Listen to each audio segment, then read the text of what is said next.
नमस्कार, मैं अमनदीप पिलानिया और आप देख रहे हैं पंजाब केसरी टीवी। हरियाणा में विधानसभा चुनाव का बिगुल बज चुका है। 1 अक्टूबर को हरियाणा में विधानसभा चुनाव होने जा रहे हैं। अभी फिलहाल सफीदो विधानसभा के मोहम्मदखेड़ा गांव में है और मोहम्मदखेड़ा गांव में सोनीपत लोकसभा से सांसद सतपाल ब्रह्मचारी जनसंपर्क अभियान कर रहे हैं। विधानसभा चुनाव को लेकर अलग अलग गाँव में जा रहे हैं और लोगों से मिल रहे हैं। ब्रह्मचारी जी आज गाँव में पहुँचे हैं, क्या कुछ कार्यक्रम रहे हैं विधानसभा के? मैं आज धन्यवाद करने आया हूँ क्योंकि इन लोगों ने इतनी मेहनत की है। सतपाल ब्रह्मचारी जैसे कार्यकर्ता को 25 दिन में एमपी बनाने का काम यहाँ की जनता जनार्दन ने किया है। और ये मेरा क्षेत्र है, मेरा जन्म यही गांगुली का है। सफीदो हमारी तहसील है, पिल्लूखेड़ा ब्लॉक, पांडु पिंडारा में हमारा आश्रम है। आपके गांव की कालूवाली धर्मशाला बोलते हैं, आप भी आए होंगे वहाँ या नहीं आए, अभी सामने पिंडारा में है। मेरा नैतिक कर्तव्य बनता है, जिन मतदाताओं ने मेरे को वोट दे करके भारत की सबसे बड़ी पंचायत में भेजा हो, तो मेरा ये जरूरी हो जाता है कि मैं उनका धन्यवाद करूं। विधानसभा चुनाव को 1 महीने का समय रह चुका है। अभी टिकटों की बात चल रही है कि कौन उम्मीदवार किस विधानसभा से उतरेगा, कब तक लिस्ट जारी? मुझे ज़्यादा तो पता नहीं। हमारी विधानसभा के जो विधायक हैं सुभाष देसवाल, उनका टिकट में कोई रगड़ा नहीं है और उनके लिए मैं आज वोट मांगने आया। धन्यवाद पहले, बाद में इनके लिए अपील। लोकसभा चुनाव में कांग्रेस का जो प्रदर्शन रहा बहुत ही अच्छा प्रदर्शन माना जाता है, तो विधानसभा में किस प्रकार देखते हैं? विधानसभा में हरियाणा में चौधरी भूपेंद्र सिंह हुड्डा के नेतृत्व में कांग्रेस की सरकार बनने जा रही है, इसमें कोई भी संशय नहीं है। जींद जिले से कितनी सीटें मान रहे हैं आप?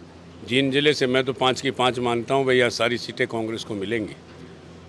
विधानसभा चुनाव को लेकर जो तारीखों का ऐलान हुआ है, उसके बाद बीजेपी पार्टी और इनेलो पार्टी ने पत्र लिखा आगे चुनाव बढ़ाने का। भाजपा बुखलाई हुई है। हो सकता है कुछ ऐसा कार्य करना चाहते हो, चुनाव आयोग की अनुमति लेकर के कुछ कमी रह गई होगी, लेकिन वो भी अब मान चुके हैं जो कांग्रेस का घोषणा पत्र है, संकल्प पत्र है, उसी को लागू करने पर तैयार है। भाई चौधरी भूपेंद्र सिंह हुड्डा ने 500 रुपये में गैस सिलेंडर कहा था, उन्होंने घोषणा तो कर दी लेकिन अभी तक लागू नहीं कर पाए।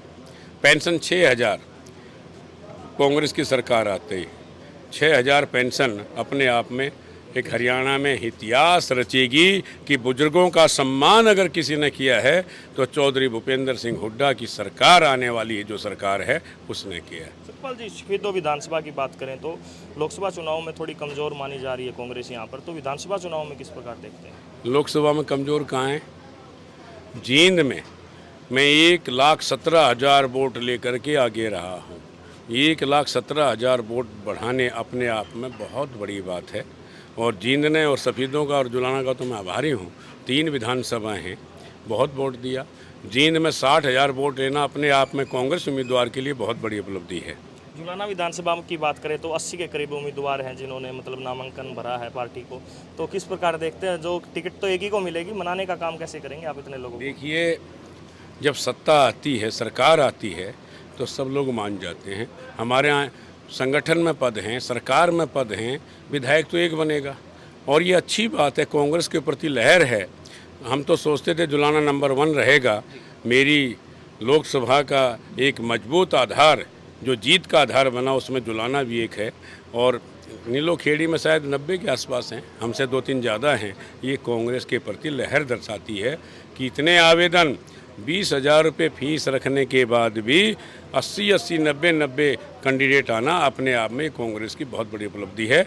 और सबको सब समय आएगा, सब सेट होंगे, बड़े लीडर हैं, हाई कमान है, सब मान जाएंगे। वो भी जानते हैं कि टिकट एक को मिलना है। मेरे टाइम में 80 थे, 79 मेरे से पहले आवेदन करता थे, 80 में मैं था।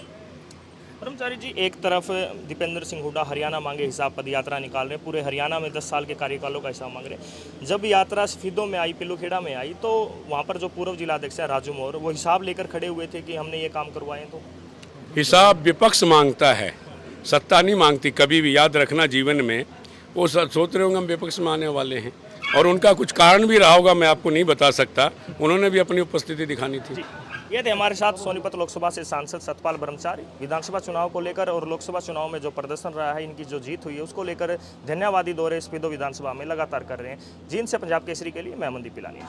हमसे जुड़े रहने के लिए हमारे YouTube चैनल को सब्सक्राइब करें और नई वीडियो की नोटिफिकेशन के लिए बेल आइकॉन को दबाएं। अगर आप ये वीडियो Facebook पर देख रहे हैं तो लाइक जरूर करें और ज्यादा से ज्यादा शेयर करें। धन्यवाद।